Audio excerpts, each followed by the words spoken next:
अस्सलाम वालेकुम नाज़रीन एंड वेलकम बैक। आप देख रहे हैं इस time TNN news health with TNN में खुशामदीद। नाज़रीन, मैं हूं आपकी मेज़बान ज़ुनैरा।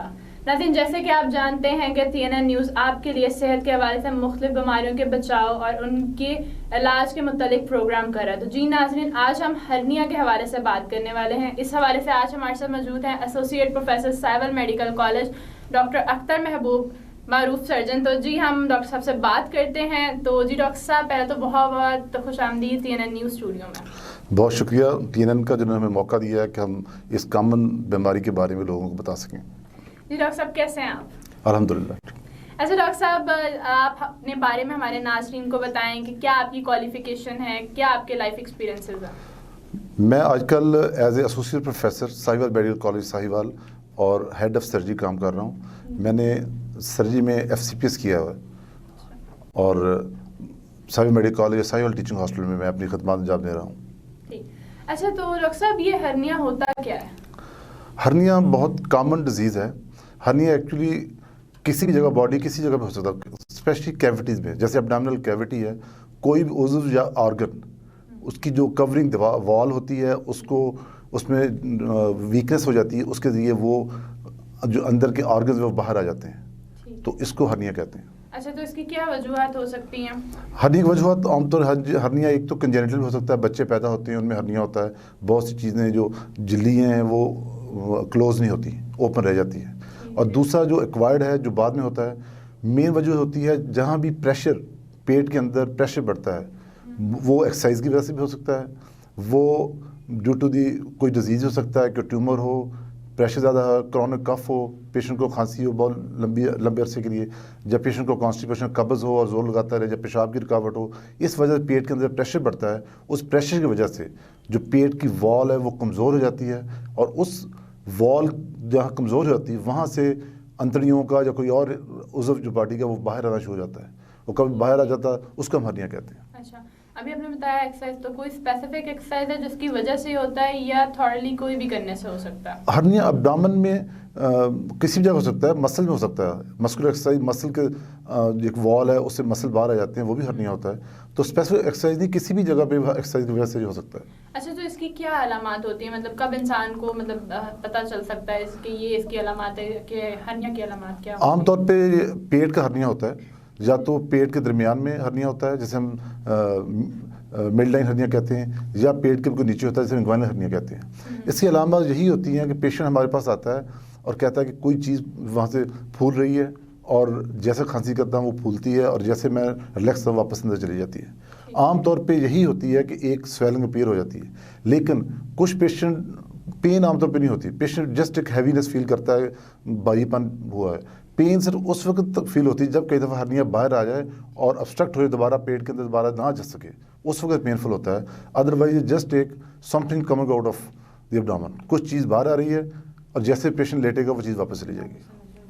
अच्छा, तो ये डिजीज़ कितनी कॉमन है इस टाइम पाकिस्तान में? इस आमतौर पे ये जो इंग्वाइनल हर्निया है ये मेल्स में बहुत कॉमन है एज़ कम्पेयर टू फीमेल में बहुत रेयर है, और मेल्स में तकरीबन 1 से 2% लोगों में जो होता है। ठीक। तो हर्निया के कितने इकसाम हैं? हर्निया तो किसी भी जगह हो सकता है। सर्दियों को हर्निया इंग्वाइनल हर्निया हो सकता है, उसके ऊपर पेट के अंदर जो अम्बिलाइकस है उसके इर्द गिर्द हो सकता है, जो कॉमन हर्नियाज है। इंग्वाइनल हर्निया मेल्स में बहुत कॉमन है, और जो पैरामेलिक हर्निया जो अम्बिलाइकस के इर्द गिर्द है वो हर्निया कह सकते हैं फीमेल मेल में ऑलमोस्ट इक्विवेलेंट, फीमेल में ज़्यादा कॉमन है। ठीक, तो मतलब मेल या फीमेल किसको ज़्यादा हर्निया होगा अगर कहा जाए तो? मेल में हर्निया ज़्यादा कॉमन है अगर ओवरऑल कहा जाए तो।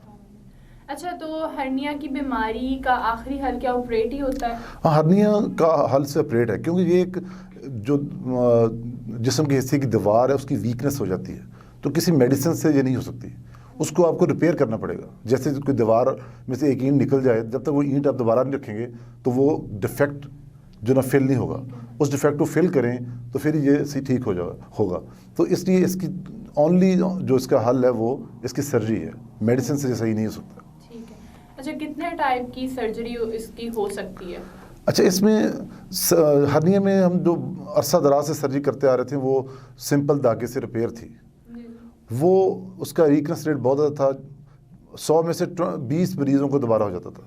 लेकिन कुछ अरसा से मैश है, जिसे हम उर्फ़ आम में जाली कहते हैं, तो हम जाली डालते हैं। जाली के रिज़ल्ट बहुत अच्छे हैं और जाली थोड़ी एक्सपेंसिव है, महंगी है, लेकिन इसके रिज़ल्ट ऑलमोस्ट 99% है। जस्ट 1% चांसेस है दोबारा हर्निया होने के। तो आजकल हम रूटीनली हर हर्निया में जाली ही रखते हैं, क्योंकि दूसरे रिकरेंस चांस बहुत ज़्यादा हैं, तो इसलिए इसका प्रॉपर हाल जाली ही है, जिसे हम मैश कहते हैं। जी, जाली क्या इंसान को इफेक्ट नहीं करेगी अंदर से, डैमेज नहीं कर सकती है, कोई इन्फेक्शन का चांस हो जाए? जाली आमतौर पे तंग नहीं करती, तकरीबन 1 to 2 mm की उसकी विड्थ होती है और वो तंग नहीं करती। लेकिन जाली का एक नुकसान ये होता है, जो ओनली कॉम्प्लिकेशन जाली की, और खुदा न खास्ता इन्फेक्शन हो जाए, क्योंकि जाली एक फॉरेन बॉडी है जो बॉडी के अंदर रखी जाती है, फॉरेन बॉडी है, तो उसका रिएक्शन होता है। अगर खुदा न खास्ता इन्फेक्शन हो जाए तो कई दफ़ा इन्फेक्शन एंटीबायोटिक से कवर नहीं होती, तो आपको फिर जाली निकालनी पड़ती है, अदरवाइज कोई हल नहीं होता। ये एक ओनली कॉम्प्लिकेशन है जाली की, अदरवाइज इसके रिजल्ट बहुत अच्छे हैं। अच्छा, अभी आपने बताया, तो जाली किस चीज़ की बनी होती है? जाली एक मटेरियल होता है, सिंथेटिक मटेरियल होता है, वो पोरोलीन की जाली बनी होती है। वो जैसे हम जाली जब रखते हैं तो जाली के अंदर पोर्स होते हैं और टिश्यू ग्रो होकर पोर्स के अंदर आ जाता है और एक फुल स्लैब बन जाती है। जब स्लैब बनाते हैं तो वो बहुत, इसलिए उसके रिजल्ट बहुत अच्छे हैं। फुल स्लैब बन जाती है, hard, even hard then the normal tissue, तो इसलिए इसके माशाल्लाह रिजल्ट बहुत अच्छे हैं। वो ऐसा एक स्लैब बन जाती है कि दोबारा उस जगह से हर्निया नहीं होता। अच्छा, अगर मरीज़ का ऑलरेडी पहले कोई ऑपरेशन हुआ हो, या उसका कोई पास में जैसे अपेंडिक्स का ऑपरेट हो जाता है, कोई ऐसा ऑपरेट हुआ हो, तो क्या उसका ऑपरेट करते हुए कॉम्प्लिकेशंस आती हैं? और अगर आती हैं तो हाँ, इसमें अगर पहले हर्निया की सर्जरी नहीं हुई और सर्जरी, मसलन अपेंडिक्स की सर्जरी, अपेंडिसेक्टमी हुई है, उसके बाद कुछ लोगों में हर्निया बन जाता है। और उसकी रीज़न ये होती है कि या तो जब ऑपरेशन किया हो पहला, वहाँ इन्फेक्शन हो जाए, इन्फेक्शन की वजह से उसकी जो शीथ है वो पूरी तरह उसकी सिलाई नहीं हुई होती, या शीथ ढीली हो जाए तो वहाँ से डिफेक्ट बन जाता है, वहाँ से हर्निया बन जाता है। या दूसरी बात यह है कि सर्जन सही तरह शीथ को बंद नहीं कर पाया, वंस हर्निया। ये बड़ा सबसे मुश्किल हर्निया होता है, क्योंकि ये एनाटॉमिकल जगह पे नहीं होता। बाकी हर्निया होती है एनाटॉमी के मुताबिक, जो बॉडी की एनाटॉमी है, स्ट्रक्चर है, उसके मुताबिक होते हैं। लेकिन ये क्योंकि अब नॉर्मल ओपनिंग की वजह से होता है, तो इसलिए ये बहुत मुश्किल हर्निया होता है, क्योंकि जैसे नीचे इसके अंतड़ियाँ हैं सारियाँ, वो बिल्कुल इसके साथ एडेनेट हो जाती हैं। इस हर्निया को करना बड़ा मुश्किल हो जाता है। जब इस हर्निया को ऑपरेट करें, बड़ी मुश्किल से अंतड़ियों को लैदा करना पड़ता है, कहीं अंतड़ियों की इंजरी ना हो जाए, और उसके बाद उसकी शीथ रिट्रैक्ट होकर दूर चली जाती है। उसको दोबारा ला के करीब लाना पड़ता है, शीथ को बंद करके उसके ऊपर फिर जाली रखनी पड़ती है। अगेन हेयर, जाली के बगैर ये हर्निया फिर दोबारा हो जाएगा। तो जाली बहुत ज़रूरी है, इसके ऊपर जाली हम मस्ट रखते हैं, उसके बगैर इसका रिजल्ट अच्छे नहीं है। अच्छा डॉक्टर साहब, जैसे भी आप बता रहे थे इसमें कॉम्प्लिकेशन आती है, तो मरीज़ के लिए किस हद तक ये कॉम्प्लिकेटेड होता है? और मतलब वैसे भी हर्निया का ऑपरेट में मरीज़ को क्या मुश्किलात पेश आ सकती हैं? हर्निया कोई इतनी कॉम्प्लिकेटेड सर्जरी नहीं है। अगर सिंपल हर्निया हो, सिंपल हर्निया जो ना, उसमें हमने मैश रखते हैं और पेशेंट को एक दिन दाखिल करेंगे, घर भेज देंगे, पोस्ट आप, कोई इतनी बड़ी कॉम्प्लिकेशन नहीं है। हाँ, वो पेशेंट्स जो जल्दी सर्जरी नहीं करवाते हैं, जिनमें हर्निया बना हुआ होता है और वो ऑपरेट करने के नहीं आते, वो हर्निया साइज़ बढ़ता जाता है। जैसे साइज़ बढ़ता जाता है, उसकी सर्जरी कॉम्प्लिकेशन बढ़ती जाएगी। या कुछ अगर ऐसा होता है कि वो जो चीज़ें, जो कंटेंट्स, जो ऑर्गन्स उस सराख से, ओपनिंग से बाहर आते हैं, वो वहाँ जाके अटक जाते हैं और वापस नहीं जाते, जिसे हम हमारी टर्म कहते हैं ऑब्स्ट्रक्टेड हर्निया। और कई दफ़ा तो इवन इतना स्ट्रैंगुलेट हो जाता है कि ब्लड सप्लाई रुक जाती है, उसको हम कहते हैं स्ट्रैंगुलेट हर्निया।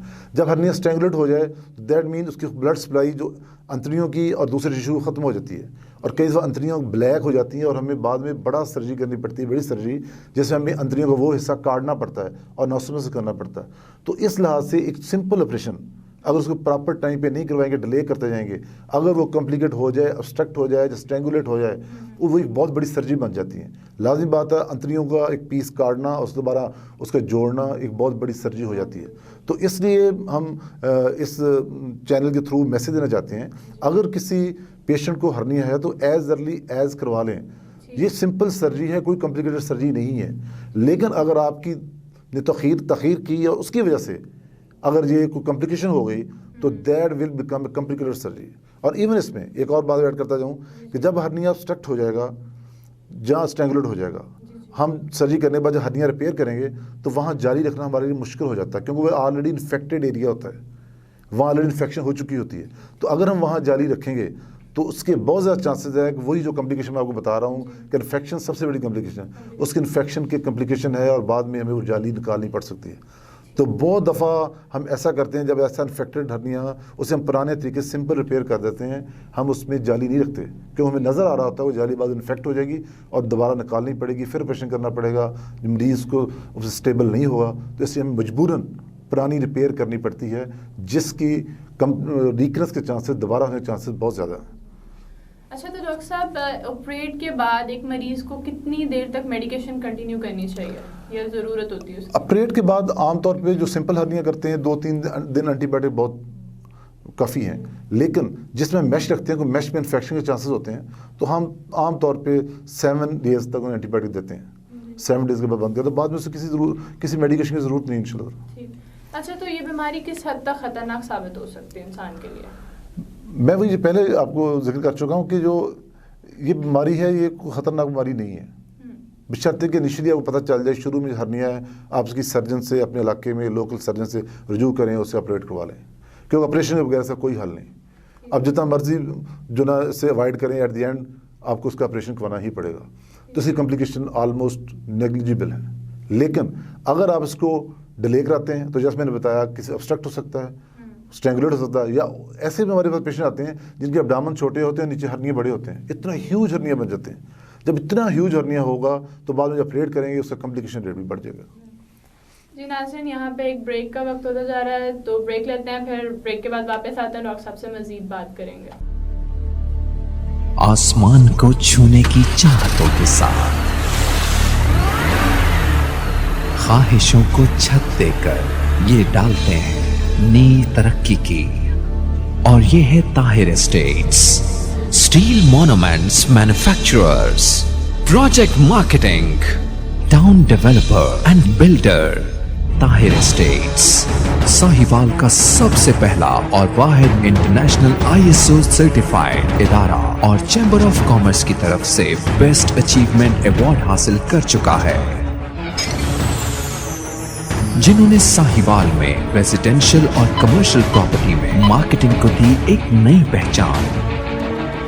साहिवाल में कामयाब projects, Jeevan city,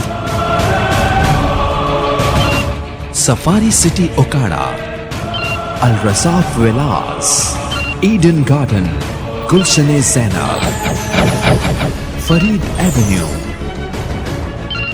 अलहम्रा block, Sahiwal Estates, and new project in Arifala Defence City Housing Scheme.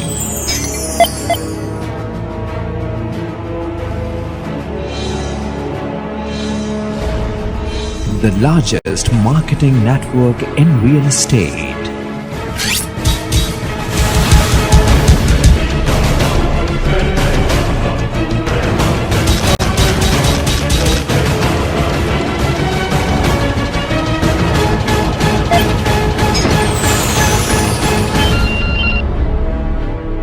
Tahir Estates, Commercial Plaza number 1, Jeevan City Phase 1, Main Mudhali Road, Sahiwal. UN number 923041110300.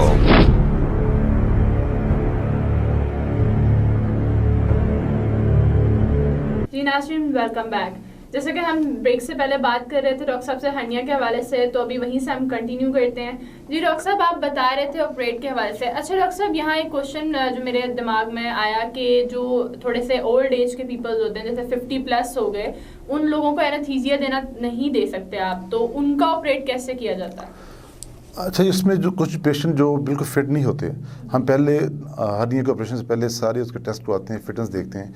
कुछ पेशेंट जो कार्डिक पेशेंट हैं, कोई diabetic हैं जो fit नहीं है और देख रहे हैं जैसे हम जनरल एनेस्थीसिया या स्पाइनल एनेस्थीसिया नहीं दे सकते, तो उन पेशेंट में हम एक और तरीका अरसा दराज से फ्रॉम के जो एक तरीका है कि हम लोकल में सुन करके उसे वो कर लेते हैं। तो हम लोकल एनेस्थीसिया यूज़ करते हैं लेयर बाय लेयर, और ओल्ड एज उनका बॉडी वैसे भी इतनी स्ट्रांग नहीं होती, रिलैक्स बॉडी होती है, तो हम लोकल एनेस्थीसिया में बगैर कोई एनेस्थीसिया दिए लेयर बाय लेयर, जैसे हम लोकल एनेस्थीसिया में छोटे गिल्टियाँ निकालते हैं, ऐसे निकाल के हम इजीली बहुत से पेशेंट का हर्निया का ऑपरेशन कर देते हैं जो फिट नहीं होते फॉर जनरल एनेस्थीसिया और स्पाइनल एनेस्थीसिया। तो ये एक बड़ी हमारी कॉमन प्रैक्टिस है और अल्हम्दुलिल्लाह ये बड़े अरसे से करते आ रहे हैं। ठीक ठीक। अच्छा, अभी आपने डायबिटिक के बारे में बात की। जो डायबिटिक पेशेंट होते हैं तो जैसे कि उनके जख्म तो आपको पता वार्ड जल्दी भरते ही नहीं है, तो वो लोग बड़ा डरते हैं मतलब इस तरह सर्जरीज करवाने से। अगर उनको हर्निया हो जाए तो उनको क्या आप सजेशन देना चाहेंगे? अच्छा, डायबिटिक पेशेंट में भी हर्निया का कोई मसला नहीं होता, उसे हम मैनेज कर लेते हैं। लेकिन आप देखिए ना, अगर सिंपल हर्निया है और पेशेंट हमारे पास आ जाता है, उसकी डायबिटीज़ कंट्रोल नहीं है, तो हम पेशेंट को पहले मैनेज करते हैं, उसकी डायबिटीज़ हम कंट्रोल करते हैं और कंट्रोल करने के बाद ही उसकी सर्जरी करते हैं। अगर हम डायबिटीज़ कंट्रोल नहीं करेंगे, बगैर कंट्रोल किए करेंगे, उनमें बाद में कम्प्लिकेशन इन्फेक्शन, जैसे मैंने आपको बताया कि जब आजकल को मैश रखते हैं, जाली रखते हैं, तो सबसे बड़ी कम्प्लिकेशन इन्फेक्शन है। अगर उनकी डायबिटीज़ कंट्रोल नहीं करेंगी, डायबिटीज़ अनकंट्रोल्ड होगा, तो इन्फेक्शन के चांसेस ज़्यादा था। इन पेशेंट की मेरा मशवरा है कि वो एज अर्ली इन केसेस अपना हर्निया करवा लेना चाहिए डायबिटीज़ कंट्रोल करके।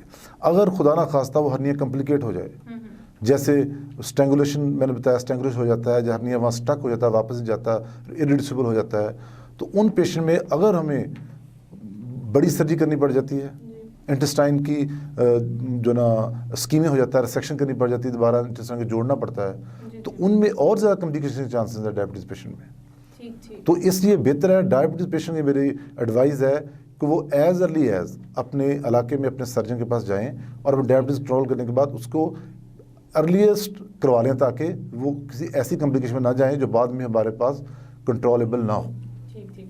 अच्छा, तो जो ब्लड प्रेशर के पेशेंट्स होते हैं उनको तो वैसे आपको पता है ऑपरेट से पहले देखा जाता है कि पेशेंट का जो ब्लड प्रेशर है, बीपी बहुत हाई है ना, तो कभी ऐसा कोई केस आ जाए जिसका बहुत ज़्यादा हाई होता हो, या for the time of operate आप स्टार्ट कर रहे हो वहाँ पे बीपी उसका ज़रा नॉर्मल हो, लेकिन ड्यूरिंग हाई हो जाए, तो फिर किस तरीके से उसको डील किया जाता है? अच्छा, इस पे जो ब्लड प्रेशर के पेशेंट हमारे पास आते हैं, उनको हम पहले उसका ब्लड प्रेशर कंट्रोल करते हैं।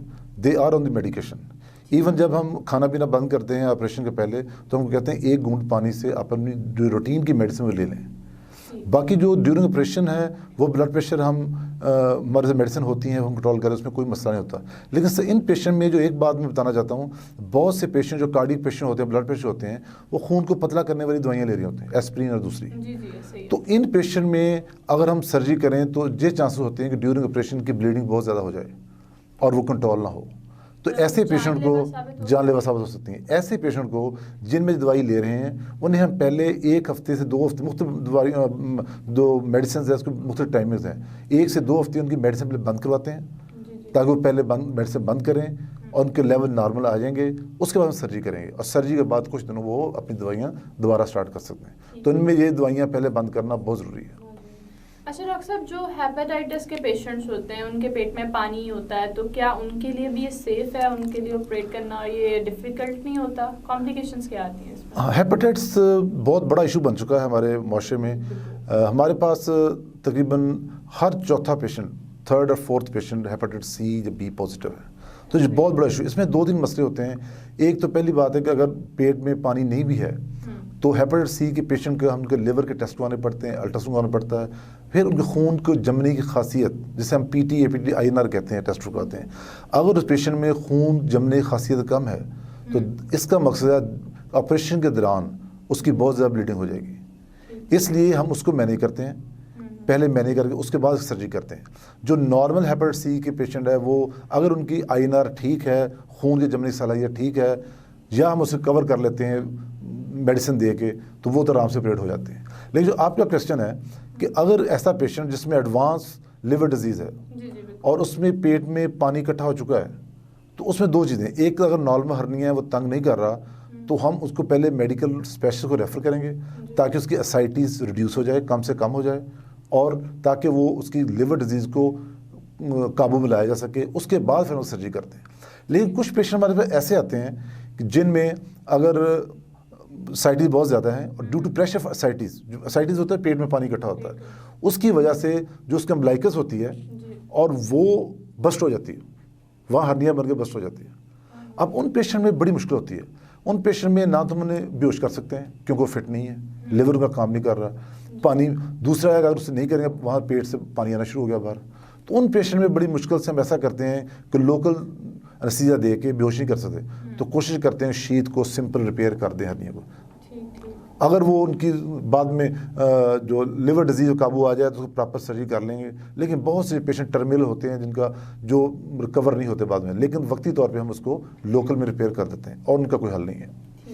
अच्छा डॉक्टर साहब, जो थोड़े से ये ओल्ड पर्सन होते हैं, जैसे पहले मैं बात की, तो किसी में अगर ऐसी जैसे ये मसाने की गदूदें बढ़ जाती हैं, उस तरीके का मसला हो, तो उसमें हर्निया करते हुए आपको क्या कॉम्प्लिकेशन आती हैं और उस बंदे को क्या कॉम्प्लिकेशन? अच्छा, इसमें ये होता है कि जो पेशेंट, मैंने पहले आपको बताया शुरू में कि हर्निया की एक काज है, जब अब्डामन में प्रेशर बढ़ता है पेट में, तो उस प्रेशर की वजह से वॉल वीक हो जाती है और चीज़ें जो पेट के अंदर ऑर्गन्स हैं वो बाहर आना शुरू हो जाते हैं।